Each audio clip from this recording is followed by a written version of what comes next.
Hi guys, you've probably seen that we did the canning stock route together with Andrew from 4X Overland, with John and with Rob as well. And you've seen our video and a lot of you guys had questions. So this is about me answering your questions to give you some feedback and some background information on how to prep for a trip like that, or just some little insights about what happened on our trip. Here we go.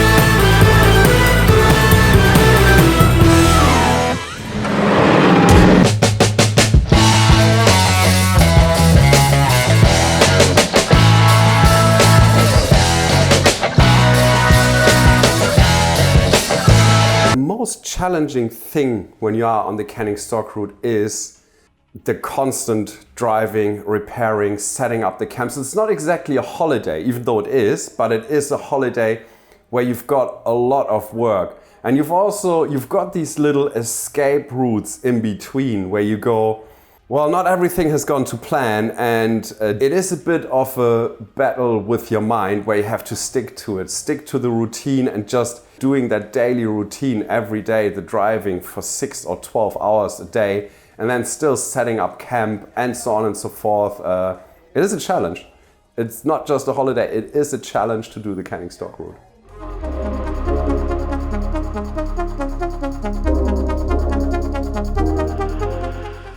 Prep work I did to the car was I upgraded the suspension to what I thought was the best suspension I could get. I upgraded the tires to bigger tires with a wider footprint to reduce the drag, so I would reduce my fuel consumption.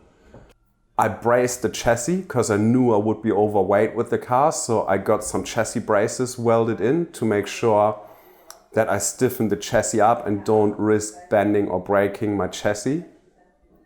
I had my lower control arms replaced just in case there was something wrong with the old ones. I did all the oils on the car. I changed the engine mounts because it can be quite harsh on the engine and gearbox mounts driving on the canning. I also changed all the pulleys, including the aircon compressor, to make sure that I didn't get any hiccups with the drive belt system. I changed the coolant also to check if there is something in the coolant that would indicate a fault, maybe with the cylinder head gasket or something like that. And that is everything I did preventive maintenance wise. Another thing that I did was I fitted a Recaro seat. Thank goodness for that, because you are sitting for a long time in your car and it's physical. It's a lot of bouncing around. So having a good seat is really important, because if you're sitting there for 10 hours in the same position, it's really bad for your back. So I varied my seating position every few hours, so I didn't strain all the same muscles all the time in my back.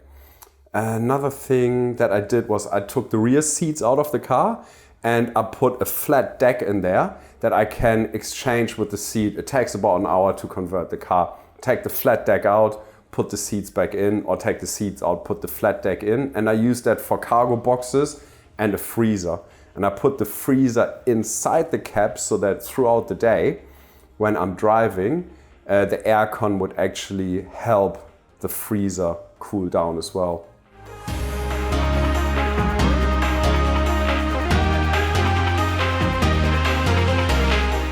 A thing that I'm gonna change definitely is I've got adjustable upper control arms for the suspension. I'm gonna exchange them for non-adjustable ones, but still extended ones that suit the lift. But they will be made exactly for what I need, and then they're not gonna be adjustable afterwards. You have to take them out of the vehicle to adjust them, and once they're inside the vehicle, once they're installed, you cannot adjust them anymore. So that if I knock something really hard, as I did more than once on the canning, my upper control arms for the front suspension can't go out of alignment. And I do something similar to the lower control arms, because they're also adjustable in the front and the back. And if you hit something really hard with your wheels, where something impacts to the front of the wheel, the whole lower control arm gets out of adjustment. That's why for certain times I had to steer like that to go straight, which is quite annoying. Plus, it makes you use a lot more fuel because you have to push through the whole time, which is terrible. And you can't really line that anymore once you're out on the track, unless you've marked your suspension. So one way to get around it would be to actually mark your suspension and then being able to put it back to where it was. But what I'm gonna do is I'm gonna put shims into the bottom control arms, so that once they're installed, they cannot move anymore. So those shims will set the lower control arm at a certain point, and once they are in, that's it. There's no more adjusting. If you want to change the adjustment, you have to take the shim out, put a different shim in, and then bolt it back together. So I'm gonna work on my front suspension to make sure that can't get out of alignment anymore. I had a hiccup with the rear brakes, which is still a bit of a mystery to me, but I had the rear brakes completely overhauled, and I think it was just due to some springs in the brake setup just being old and worn out and didn't actually have proper tension on them anymore.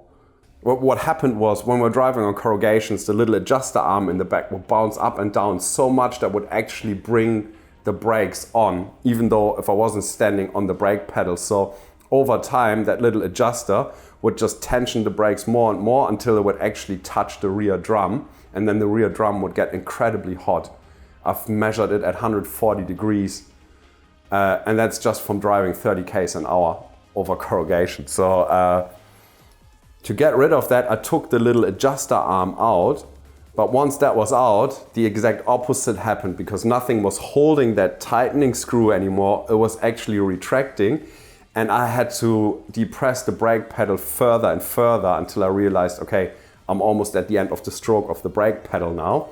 So I had to take the brakes apart again, adjust them to where they needed to sit, and then we actually used super glue with the white powder to glue those adjusters into place. Don't do that on the road. It's a terrible idea, but it actually helped, and it helped me throughout the track. I could have probably also just cable tied the adjuster tight and left it like that, but a mechanic told me that after I went back into town. And the trick is, or the hard part is when you're out there, and I'm not a mechanic, I mean, I know brakes, but I don't know all the ins and outs. And in the bush out there, there's no reception, there's absolutely nothing. So you can't just Google anything or watch a YouTube video. All you have is the combined knowledge of everybody there, and you can just bring in the brain trust and go, what are we gonna do? And then you just find a solution, yeah. And that was our solution to it. So with overhauling everything and putting new springs in, I hope that problem is gone, but I suppose the next trip and corrugations will actually show for that one.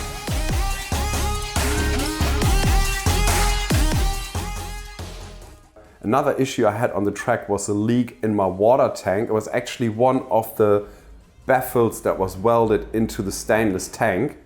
One of the spot welds had broken and actually cracked and created a leak out of the tank, which we could quite easily fix. And it was something where when John built that tank back in the days, he did spot welds in a way that he later on realized wasn't the right way to do it. He's changed that now, and in my tank, well, actually, it's fixed now. It's a bush fix, but the thing is, it's a bush fix that is quite good, so it will never get touched again and fixed properly until it breaks again, I suppose. We fixed it with a lot of Sikaflex and some metal bock. So metal bock went in first to stop the leak, and then we used a plate with Sikaflex that we did stick underneath it on top of the metal bock, and then we duct taped it on there as well. So the duct tape was there to hold the plate in place until the Sikaflex dried, and it's dried now. I don't think we'll ever get that plate off there anymore.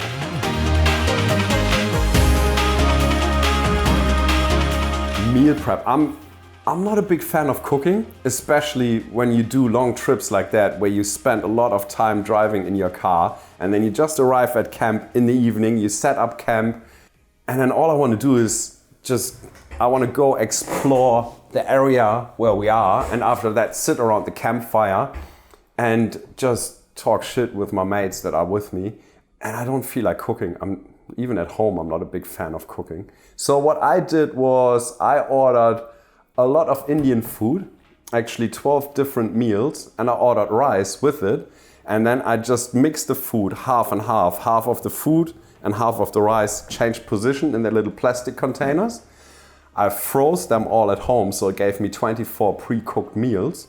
And I put them in a freezer in my car. And come the afternoon, I just put Indian food in the travel buddy. And in the evening, it was actually defrosted and hot and I could just eat. And the good thing is even the rubbish, because those little plastic containers stacked together, is minimal. Because on a trip like that, you also have to think about rubbish, because whatever rubbish you've got, you have to carry with you all the time until you actually finish the trip. So I found that way I didn't have to cook. I had nice food, because a lot of the Indian food you can freeze very well and it still tastes almost like freshly cooked when it actually comes out of the travel buddy later on, and also works well with rice. And whenever I didn't eat that, I did eat what the others cooked and made for me. But that was it. And breakfast, I usually just have bread with cheese and butter and cold meats or marmalade or something, or whatever the others cook. That was my meal prep for everything.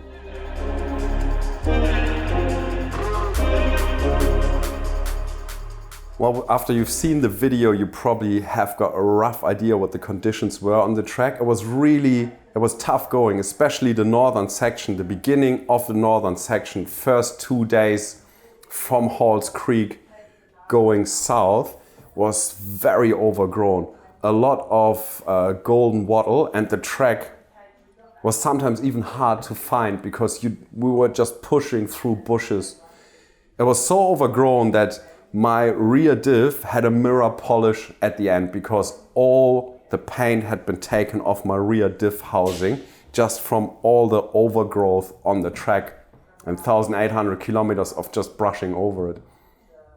That was tough going, because we could only go very slow, and it came to a point where we thought, if this keeps going for days and days and days, we won't have enough fuel with us, because if you go too slow and you just have to crawl through bushes, you use a lot more fuel. So we set a point where we said, if we go past this point, we call it a point of no return, we have to actually think about, are we gonna make it from here? Are we further than halfway with half our fuel? We actually managed to, because the track got better. But yeah, first section of the northern section, coming from north to south, very tough going because of the overgrowth. And further south, the last bit before you hit Wiluna, lots and lots of washouts, very rocky, so also very slow going. The middle section's probably the easiest to drive. Corrugations weren't too bad. There were still some parts where the corrugations were really bad, but they were only short parts, maybe for an hour at a time. But I think that was due to people not driving it for such a long time. The corrugations were a lot better, but the overgrowth was a lot worse. So I reckon now that the track opens up again, you probably get a lot less overgrowth, but you'll get more corrugations again. Most of the wells don't work, so be prepared to be self-sustained with water for the whole trip. There are a few wells in between, but a lot of them were also not used for a long time, so the water got stagnant in there. So to make them work again, even though there is water, you actually almost have to empty them out to get rid of all the stagnant water, and then wait for them to fill back up, and then you could use the water again. Or you got a really good water filtration system, that will work as well.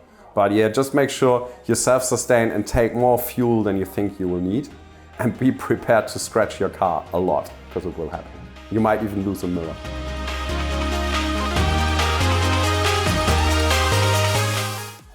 Throughout the day, we got up to about 35 degrees. So you would need nothing but shorts and maybe shoes if there were prickles around, but otherwise you could just run around barefoot, because most of it is just sand anyway. And as soon as the sun goes down in the evening, you've got about a little time window of 2 hours roughly, and it gets really cold, and you actually have to rug up quite quickly. So in the evening, I would have my winter jacket on from time to time because the temperatures quickly drop below 10 degrees and it gets really cold and you definitely sit around a campfire, otherwise it'll be too uncomfortable.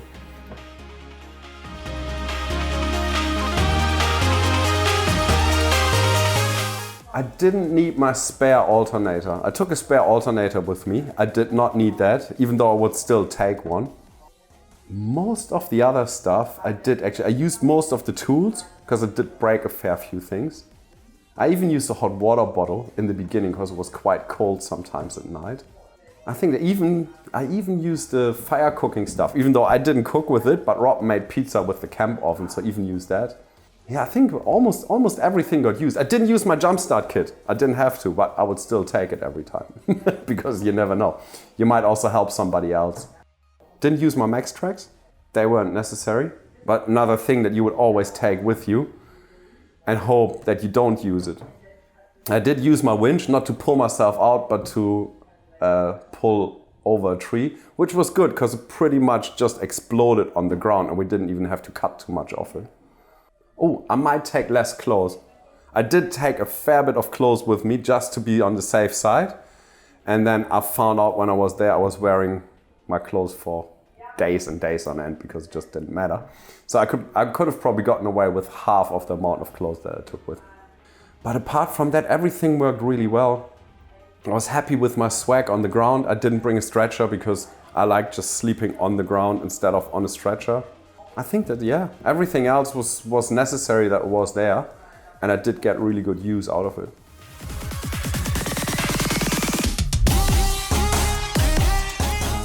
I think better tires. I would bring better tires. I've got a love-hate relationship with the tires that I've got on there. They're the Maxxis Razor all-terrain tires, which are very, very comfortable on the road because they got quite soft sidewalls, which is brilliant for comfort. Also on corrugations, once you deflate them, very comfortable. Downside is the sidewalls puncture quite easily. I've got 6 tires. I've had them for, I think, 4 or 5 months now. I've already punctured 2 sidewalls.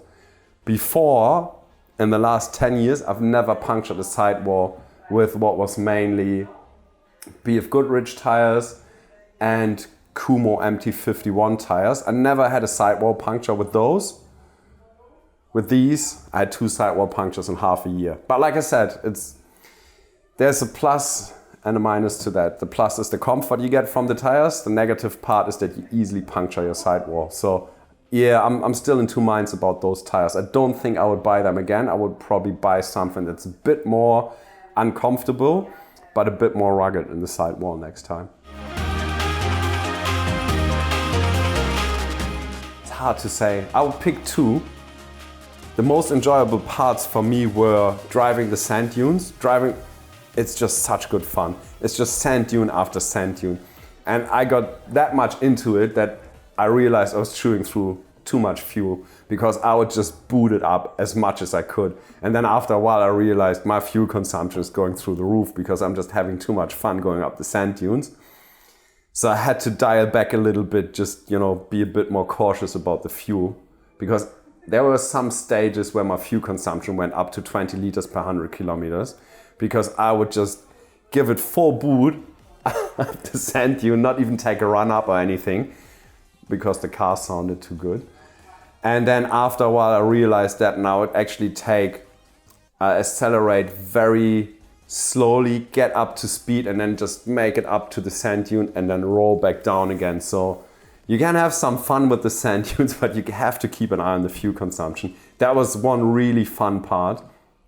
The other really fun part of it was as soon as we camped somewhere, I would just grab my backpack, water, camera, a 2-way radio that I could take with me, put my shoes on, and I would just go exploring in these places where we camp because the nature is just absolutely untouched. And sometimes I went for kilometers just out into the bush and just had a look around. That was cool. I did see so many cool things. I did see rock art. I did see places where I thought, I don't know the last time somebody has ever seen this place because it's just completely untouched. You couldn't see any sign of civilization at all. It was brilliant. That's probably the coolest parts about being on the canning and camping and cool sports. I could probably keep on going. There's a lot of cool stuff. Yeah, my biggest wow moment was when we camped on the salt lake and there was still water in the salt lake and the sun actually set behind the salt lake. So when it just set, you had this perfect mirror image of because there was no wind whatsoever. So the sun was setting and it mirrored on the lake. So you had two suns actually setting and then meeting in the middle on the horizon. And everybody was still busy setting up camp. And I just took a glass of whiskey and just walked barefoot into the sunset. That was cool. That was a wow moment. One of those moments where I hope the moment when I die, that's one of the moments that flashes past my eyes. If I can see that, it'd be well worth it. Good moment, that one.